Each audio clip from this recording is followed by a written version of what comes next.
सूरत में फिर शुरू हुआ बायोडीजल का अवैध कारोबार। कोसंबा पुलिस की बड़ी कार्रवाई। सूरत जिले में एक बार फिर अवैध बायोडीजल के कारोबार ने सिर उठाना शुरू कर दिया है। कोसंबा पुलिस ने बड़ी कार्रवाई करते हुए ईदगाह फलिया इलाके से करीब 3400 लीटर संदिग्ध बायोडीजल बरामद किया है। पुलिस ने बायोडीजल के साथ भंडारण टैंक, एक मोपेड, एक बाइक समेत करीब 8 लाख रुपए का मुद्देमाल जब्त किया है। मामले में अकबर खान शेख नाम के आरोपी को वांछित घोषित किया गया है। गौरतलब है कि वर्ष 2021 में स्टेट मॉनिटरिंग सेल ने सूरत जिले के करन क्षेत्र में अवैध बायोडीजल का बड़ा कारखाना पकड़ा था, जिसके बाद ये गतिविधियां बंद हो गई थी। अब एक बार फिर ऐसे कारोबार के सामने आने से पुलिस सतर्क हो गई है। फिलहाल कोसंबा पुलिस पूरे मामले की जांच में जुटी है। सूरत ग्राम्य जिल्लाના કોસંબા પોલીસ સ્ટેશન ખાતે આજરોજ એક શંકાસ્પદ જ્વલનશીલ પદાર્થ છે એ જે ગેરકાયદેસરનું હોવાની police inspector Shri RJ Thummar છે એમને બાતમી મળેલી। એ બાતમી આધારે પોલીસ ઇન્સ્પેક્ટર તથા અમોએ સંયુક્ત રીતે તે જગ્યા ઉપર રેડ કરતા સદરુ જે મકાન છે એ અકબર ખાન સૈયદ શેખ કરીને વ્યક્તિ છે એના ઘરની અંદરથી આ જથ્થો મળી આવેલો છે।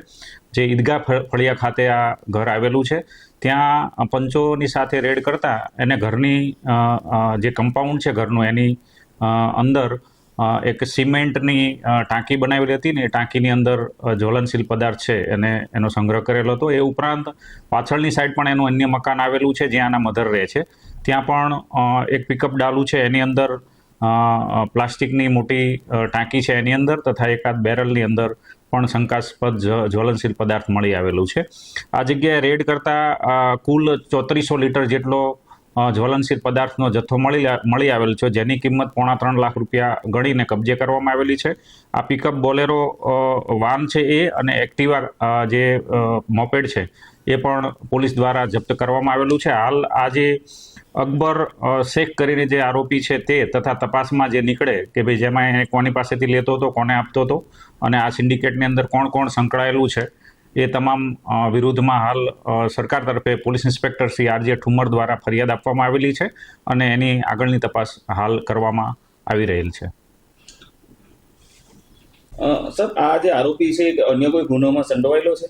આજે અકબર શેખ કરીને જે આરોપી છે એના વિરુદ્ધમાં અગાઉ પણ આવા પ્રકારનો એક ગુનો કોસંબા ખાતે નોંધાયેલો હોવાની પ્રાથમિક જાણકારી મળી છે।